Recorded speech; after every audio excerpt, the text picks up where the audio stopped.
get on their offensive glass, and us being more disciplined, guarding the ball, having a better presence on the ball, and defending without fouling, and the other four guys being engaged and ready behind that initial defender on the ball. So today was a film session about things we could have done better to help ourselves. And as we get into tomorrow, get towards tomorrow, we'll start digging into some more specific strategical type things. So it was a good session nonetheless.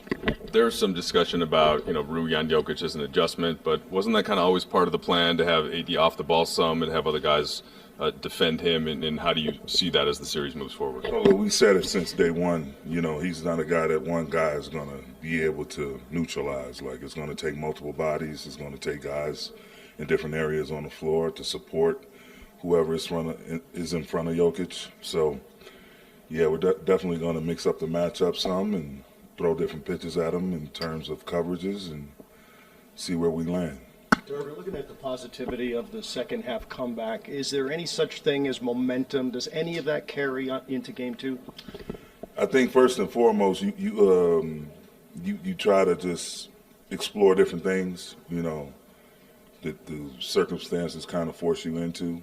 They came out playing really, really well, and for most of the 2.5 quarters, it wasn't anything concerning matchups or strategy, so to speak.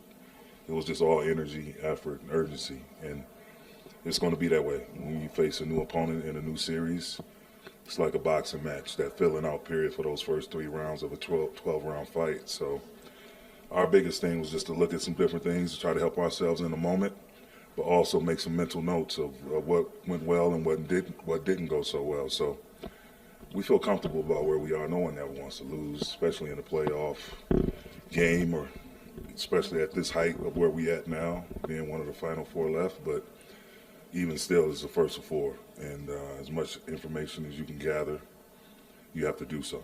Those are the things that hurt you early, the playing with physicality, the getting back in transition, the rebounding. Those were all things that you talked about going into the game. So how does that happen?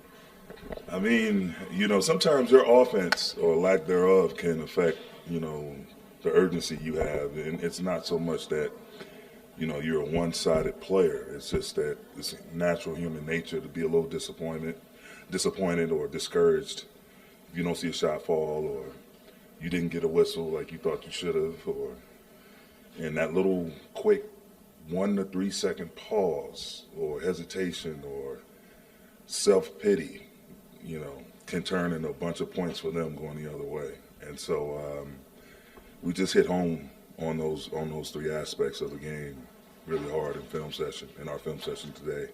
The energy, the effort, the urgency, what we got to come with, just to give ourselves a chance and to make all of the particular detail, the cosmetic stuff work. You know what I'm saying? It's not your coverages or your game plan doesn't bring energy and effort or urgency. You have to bring that to the game plan. So that's been the focus. That was the focus today, coming off of game 1. Coach, this postseason has featured so many great players, of course, including LeBron and AD. But no one has been as steady as Jokic, averaging a triple-double. What makes him such a great player and so difficult to contend with? Just think his mental toughness, his calmness, his physical conditioning. Their team, they've been together, the coaching staff, the team, they have an unbelievable amount of chemistry, communication, and they know exactly what they're trying to get out of each possession on both sides of the ball. So, and he's spearheading that. He's a selfless player with a high degree of individual skill, and he doesn't force plays. Very similar to LeBron in the fact that he's going to make the right play that's in front of him. And so I think that's cause for them to be, and him in particular, to be extremely consistent.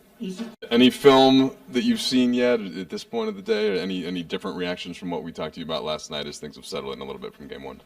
No, the same things. They heard the transition in the first half, offensive rebounding in the first quarter and throughout the first half.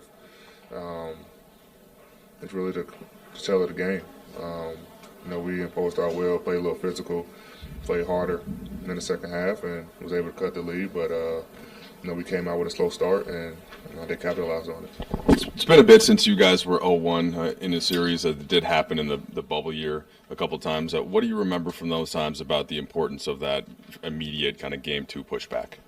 Making adjustments. That's what it's about. Each game is its own entity, and they're going to make adjustments. We're going to make adjustments. It's about who make the better adjustments. I mean, we obviously going to come out with a sense of desperation. You don't want to go down 0-2. You want to still win on the road. But it's just little adjustments that usually help you win the game.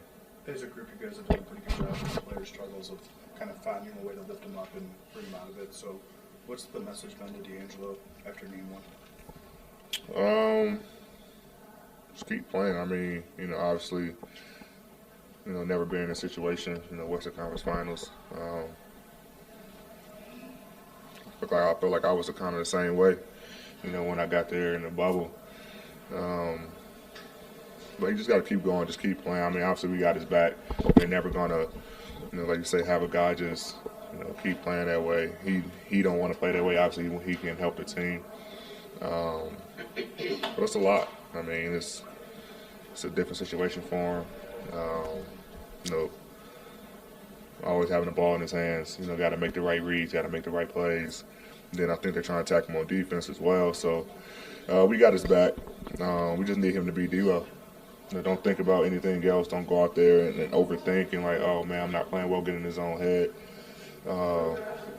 When he tends to be himself and not think, he's usually fine. So there's no doubt in my mind he'll be better in game 2.